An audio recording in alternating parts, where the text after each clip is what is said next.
Alors bonjour, je suis Galina Rossaro, thérapeute, formatrice et animatrice de constellation familiale. Et cette fois-ci, je veux vous parler vraiment du travail de constellation en tant que tel. Comment ça se déroule lors d'une journée de constellation? Alors, à prime abord, ce travail-là a été vraiment développé pour se vivre en groupe.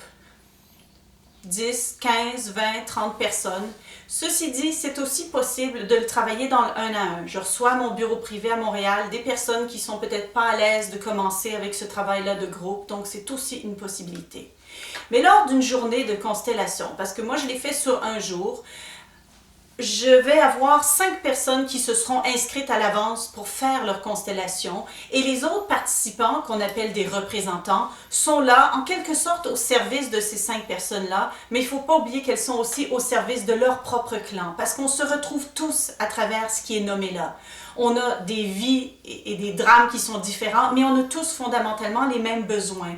Donc, ce qu'une personne travaille pour elle ou guérit pour elle-même dans sa constellation bénéficie à toutes les personnes qui sont présentes.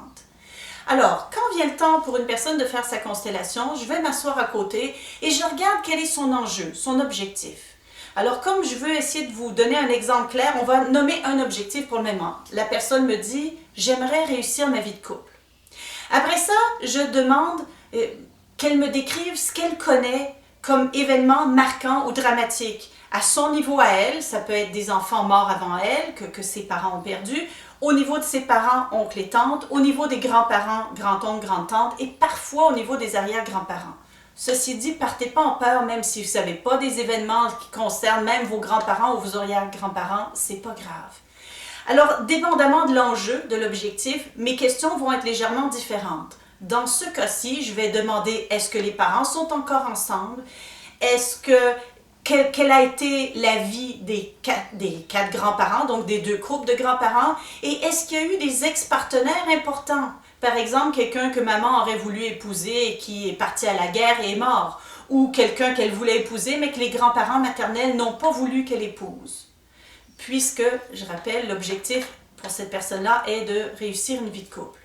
Une fois que je connais les événements marquants, je vais proposer à la personne de choisir parmi les participants qui sont là, assis dans un très très grand cercle, de choisir un certain nombre de personnes de son clan. Dans ce cas-ci, si j'apprends par exemple que maman a effectivement eu un premier amoureux qu'elle n'a jamais pu épouser et que c'est resté un peu l'amour de sa vie, alors je vais lui dire à cette personne-là, choisis quelqu'un qui va représenter ton père, quelqu'un qui va représenter ta maman, quelqu'un qui va représenter ce premier amoureux de maman et quelqu'un qui va te représenter.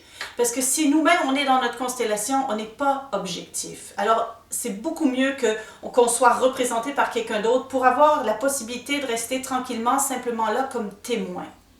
Alors, la personne se lève sans réfléchir, choisit et place ces personnes-là. Et une fois que les personnes sont placées, elles vont avoir des ressentis qui peuvent être des sensations physiques. J'ai chaud, j'ai froid, c'est lourd, ça tire en arrière, oups, je perds l'équilibre, je me sens tout engourdi, etc., etc.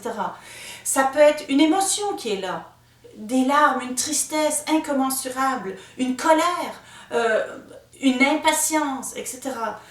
Ça peut être une image, un mot qui vient. Et donc, je laisse la constellation s'installer un certain moment et je fais le tour des représentants pour savoir comment il se sent papa, comment se sent maman, comment se sent le premier amoureux de maman, comment se sent la personne qui représente celle qui fait sa constellation. Dans ce cas-ci, qui est un cas que j'ai vu d'ailleurs assez souvent, la mère est souvent tournée vers le premier amoureux et on dirait que tout l'amour se passe là.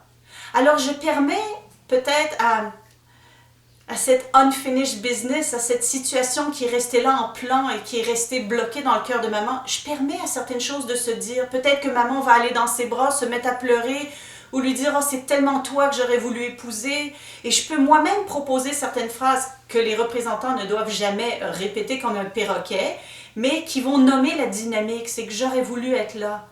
Et quand être là, je voulais dire être là avec toi, le premier amoureux. Et quand je sens que quelque chose est terminé, que quelque chose est résolu et que maman a fait une certaine paix dans son cœur, ce qui peut prendre plusieurs minutes, je pourrais proposer à maman de revenir vers papa. Peut-être que papa n'était pas très content que maman aille de ce côté-là, Peut-être que maman va arriver devant puis dire « Mon Dieu, c'est comme si je l'avais jamais vu. » C'est quelque chose que j'ai déjà entendu. Et je vais permettre aux deux parents de se retrouver. À maman de peut-être dire au père « Je suis désolée, c'est vrai, je suis pas venue avec un cœur entier vis-à-vis de toi parce qu'il y avait une partie de mon cœur qui était restée avec cet autre homme-là. » Mais pour la personne qui fait sa constellation, c'est très puissant parce qu'elle, elle se rend compte, grâce à sa représentante ou son représentant, si c'est un homme, qui a eu une loyauté, qui a eu une identification, peut-être à maman, qui n'a jamais pu vivre son amour, donc elle ne se permet pas de réussir sa vie de couple, et c'est pour ça qu'elle n'attire jamais les bons partenaires. Peut-être qu'elle est identifiée à ce premier amoureux-là qui a été laissé de côté et elle se trouve toujours dans des situations de couple où elle se fait abandonner. Alors, je ne peux pas savoir à l'avance qu'est-ce qui va se passer, mais je vous donne une idée d'une situation que j'ai vue plus d'une fois, où est-ce que enfin, quand la personne reprend sa place, qu'elle remercie sa représentante et qu'elle va parler à ses parents en leur disant « Je suis désolée pour vous, je suis désolée maman que tu n'as pas pu épouser ton premier amoureux, je suis désolée papa que peut-être maman t'a pas aimé comme tu l'aurais voulu, mais ça c'était votre histoire, ça vous appartient, c'était votre situation de couple, et moi, je suis votre fille, je vous remercie pour la vie, je vous remercie pour plein de choses, mais moi maintenant je veux réussir ma vie de couple, même si peut-être pour vous ça n'a pas été ce que vous rêviez l'un et l'autre. » Et donc à ce moment-là, on est riche de nos racines, on est riche de la vie qui se transmet sur des générations, mais on n'est pas obligé de continuer à porter des fardeaux qui ne nous appartiennent pas et être inconsciemment loyal au malheur des uns et des autres.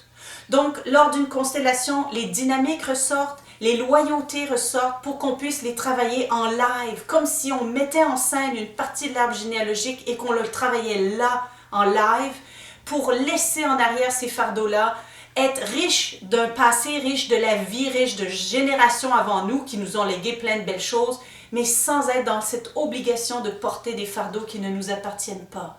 Et là, cette personne-là, et je l'ai vue plusieurs fois, réussissent pas trop longtemps après, dans les semaines ou les mois qui suivent, à rencontrer un partenaire. Et je fais toujours en blague, je dis bon, on veut être invité au mariage parce que ça arrive souvent que des personnes retrouvent enfin une relation tant rêvée, tant souhaitée. Quand j'anime une constellation, je reste toujours en contact avec la personne qui fait sa constellation. Je l'aide à voir ce qu'elle ne peut peut-être pas voir. Je lui montre les dynamiques. Et après ça, ensemble, on fait en sorte qu'elle puisse vraiment se délester de ce fardeau-là et enfin marcher vers son objectif et se réaliser dans sa vie à la hauteur de ses rêves ou de ses aspirations. J'aurais beau vous en parler jusqu'à minuit, ça ne conférera jamais l'expérience de la constellation. Je sais que ça peut paraître très étrange de dire qu'on est placé là, qu'on représente quelqu'un dont on ne connaît ni d'Ève ni d'Adam et qu'on va avoir des ressentis comme si on devenait cette personne-là. Heureusement, maintenant, il y a des explications, je dirais, scientifiques grâce à la physique quantique, grâce au champ morphogénétique de Sheldrake, grâce aux neurones miroirs en neurosciences. Si votre curiosité est piquée, allez lire sur le sujet.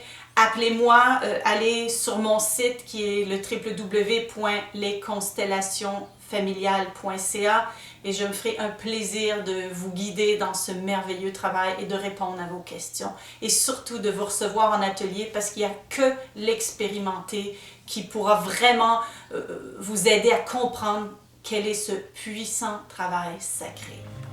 Bonne journée.